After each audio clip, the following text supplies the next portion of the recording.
Bismillahirrahmanirrahim. Assalamualaikum warahmatullahi wabarakatuh. Selamat pagi anak-anak. Kita bertemu lagi pada kegiatan belajar mengajar daring pada pagi hari ini. Bu Yulistri harap kalian selalu dalam keadaan sehat,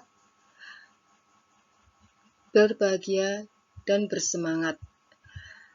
Pada pagi hari ini kita akan belajar tentang tema 1, subtema 1, pembelajaran 3. Ada apa di pembelajaran 3? Di pembelajaran 3 ini kita akan belajar tentang IPA dan Bahasa Indonesia. Sebelum kita mulai, persiapkan dulu buku tema 1. Kamu buka subtema 1 pembelajaran 3 halaman 31. Dan kamu siapkan juga alat tulis serta buku tulismu. Kamu catat informasi penting yang ada pada video ini, sehingga kamu tidak perlu memutar lagi video ini. Tumbuhan selain berkembang biak dengan cara generatif, juga berkembang biak dengan cara vegetatif. Bagaimana perkembangbiakan vegetatif pada tumbuhan? Ayo kita cari tahu. Perhatikan gambar berikut. Nanas berkembang biak dengan cara vegetatif. Pembibitan tunas dapat dilakukan untuk mengembangbiakannya. Nah, ini adalah tanaman nanas. Kamu cari informasi nanti bagaimana nanas mengembangbiakan dirinya. Biasanya melalui daun yang ada di atasnya ditanam di media tanam untuk membentuk tanaman baru. Bawang merah memiliki bentuk berlapis yang di tengahnya akan tumbuh tunas. Umbi lapis terdiri atas daun yang tumbuh melapisi batang dan membengkak ke dalam tanah. Itu gambar bawang merahnya. Kemudian pohon pisang. Pohon pisang berkembang biak dengan cara membentuk anakan pisangan pohon yang disebut tunas.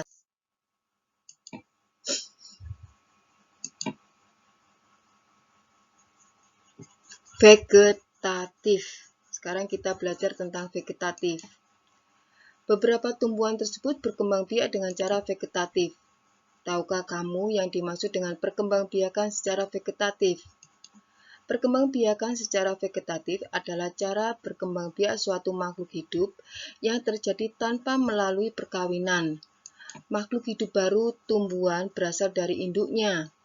Sekarang amati gambar wortel berikut ini. Bagaimana cara tanaman tersebut berkembang biak? Nah, itu ada wortelnya. Cara tanaman wortel berkembang biak secara vegetatif, yaitu berkembang biak melalui umbi akar yang akarnya membesar berisi cadangan makanan. Jika tanaman ini ditanam bersama dengan pangkal batang, maka akan tumbuh tunas. Tunas tersebut merupakan tumbuhan baru. Apa perbedaan perkembangbiakan vegetatif dan generatif? Seperti dijelaskan pada pembelajaran 1, perkembangbiakan secara generatif atau secara kawin adalah perkembangbiakan tumbuhan secara penyerbukan dan pembuahan, dan biasanya menghasilkan tanaman yang memiliki gabungan sifat kedua induk tanaman. Perkembangbiakan secara vegetatif adalah cara perkembangbiakan suatu makhluk hidup yang terjadi tanpa melalui perkawinan. Makhluk hidup baru tumbuhan berasal dari induknya dan memiliki sifat sama persis seperti induknya. Apa persamaan perkembangbiakan vegetatif dan generatif? Yaitu menghasilkan tanaman baru tapi masih satu jenis tanaman. Di bawah ini adalah contoh tanaman yang berkembang biak dengan vegetatif. Nama tanamannya jahe, cara berkembang biaknya akar tinggal, termasuk vegetatif. Nama tanaman wortel, cara berkembang biak umbi akar. Nama tanaman singkong, cara berkembang biaknya umbi batang. Nama tanaman bawang merah, cara berkembang biak umbi lapis. Nama tanaman pisang, cara berkembang biak tunas. Sungguh hebat semua tumbuhan yang diciptakan Tuhan Yang Maha Esa. Tiap tumbuhan memiliki cara yang unik untuk menjaga kelestariannya. Melestarikan tumbuhan merupakan salah satu wujud rasa syukur kepada Tuhan Yang Maha Esa. Apa manfaat perkembangbiakan secara vegetatif? Manfaat perkembangbiakan vegetatif adalah menghasilkan tanaman anakan yang sama persis dengan induknya. Lebih cepat berbuah dibanding perkembangbiakan generatif, menghasilkan tanaman yang susah tumbuh dari benih, pembudidayaannya relatif cepat, dan dapat mengendalikan kualitas yang dihasilkan. Sekarang kita baca bacaan yang berjudul Tumbuhan Sumber Kehidupan. Indonesia adalah negara kepulauan yang terletak di garis khatulistiwa. Indonesia memiliki dataran tinggi, dataran rendah, dan perairan. Dataran rendah adalah daratan yang memiliki ketinggian 0 sampai 200 meter di atas permukaan laut. Hampir semua ibu kota provinsi di Indonesia terletak di dataran rendah. Tumbuhan di dataran rendah adalah padi, palawija, dan tebu. Wilayah pantai termasuk dataran rendah. Indonesia memiliki banyak pantai karena negara kita terdiri atas ribuan pulau. Tumbuhan di wilayah pantai adalah kelapa, bakau, dan ganggang. Di dataran tinggi adalah daratan luas dengan ketinggian lebih dari 200 meter di atas permukaan laut. Beberapa dataran tinggi di Indonesia adalah dataran tinggi Dieng atau Jawa Tengah, dataran tinggi Malang, dan dataran tinggi Tengger ada di Jawa Timur. Dataran tinggi Alas ada di Aceh, dan dataran tinggi Bone di Sulawesi Selatan. Jenis tumbuhan di dataran tinggi adalah teh, kopi, cengkeh, buah-buahan, dan sayuran. Dapatkah kamu menemukan jenis tumbuhan lain yang terdapat di dataran tinggi dan dataran rendah? Nah, sekarang kita belajar menentukan cara mencari ide pokok dalam paragraf. Pada halaman ke-37, di situ ada diagram. Nah, di diagram itu kamu disuruh mengisi informasi dan ide pokok. Pada pembelajaran 1, kamu sudah pernah mendapatkan tugas mencari ide pokok di setiap paragraf yang kamu tulis pada diagram. Pada penampilan video ini, Bu Yustri singkirkan dulu diagramnya karena Bu Yustri akan menjelaskan cara mencari ide pokok.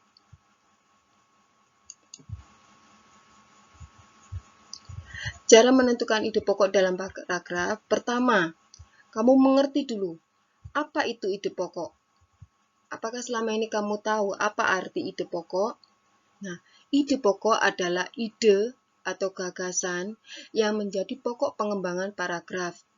Nama lain ide pokok antara lain pokok pikiran, pikiran pokok, gagasan utama, gagasan pokok, dan pikiran utama. Langkah yang kedua yaitu baca dan pahami isi dalam paragraf. Langkah yang ketiga, tentukan kalimat utamanya. Kalimat utama bisa ada di awal paragraf, akhir paragraf, awal dan akhir paragraf. Dan langkah yang keempat, terakhir, terkadang kalimat utama itu sendiri merupakan ide dari pokoknya. Nah, sekarang kita mencari ide pokok dalam paragraf bacaan tadi. Pada hari ini, ide pokok tidak Bu Yulistri tuangkan dalam bentuk diagram seperti peta pikiran, tapi dituangkan dalam bentuk tabel. Jika bacaan dalam paragraf pertama adalah Indonesia adalah negara kepulauan yang terletak di garis khatulistiwa. Indonesia memiliki dataran tinggi, dataran rendah, dan perairan. Apakah kalimat utamanya? Kalimat utamanya adalah Indonesia adalah negara kepulauan yang terletak di garis khatulistiwa. Maka kita bisa menarik ide pokoknya Indonesia adalah negara kepulauan. Jadi ide pokok itu adalah semacam kesimpulan dari kalimat utama itu tadi. Nah, sekarang kita menginjak pada paragraf kedua.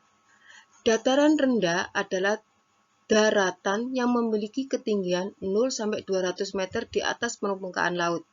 Hampir semua ibu kota provinsi di Indonesia terletak di dataran rendah. Tumbuhan di dataran rendah adalah padi, palawija, dan tebu. Apa kalimat utama pada paragraf ini? Kalimat utamanya yaitu dataran rendah adalah daratan yang memiliki ketinggian 0-200 meter di atas permukaan laut. Ide pokoknya apa? Karena kalimat utama adalah sesuatu yang pokok yang penting di situ, maka kalimat utama itu juga termasuk ide pokoknya. Jadi sama dengan kalimat utamanya. Ide pokok pada paragraf kedua adalah dataran rendah adalah daratan yang memiliki ketinggian 0-200 meter permukaan laut. Lalu paragraf yang ketiga, bacaannya yaitu wilayah pantai termasuk dataran rendah. Indonesia memiliki banyak pantai karena negara kita terdiri atas ribuan pulau. Tumbuhan di wilayah pantai adalah kelapa, bakau, dan ganggang. Kalimat utamanya yaitu ada di kalimat pertama. Wilayah pantai termasuk dataran rendah. Ide pokoknya sama dengan kalimat utama itu. Wilayah pantai termasuk dataran rendah. Sekarang kita baca di paragraf keempat. Dataran tinggi adalah daratan luas dengan ketinggian lebih dari 200 meter di atas permukaan laut.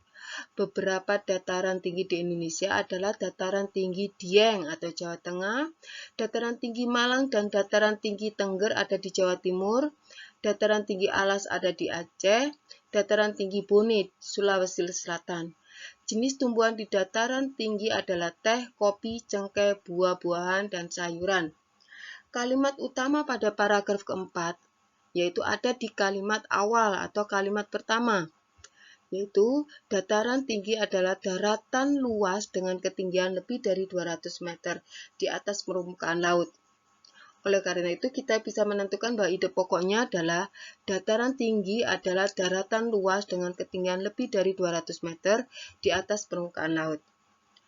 Yang kelima, paragraf kelima berbunyi, dapatkah kamu menemukan jenis tumbuhan lain yang terdapat di dataran tinggi dan dataran rendah?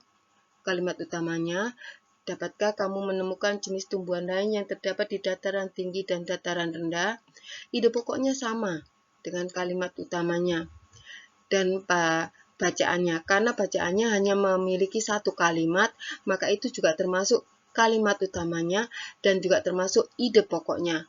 Ide pokok pada paragraf kelima yaitu, dapatkah kamu menemukan jenis tumbuhan lain yang terdapat di dataran tinggi dan dataran rendah?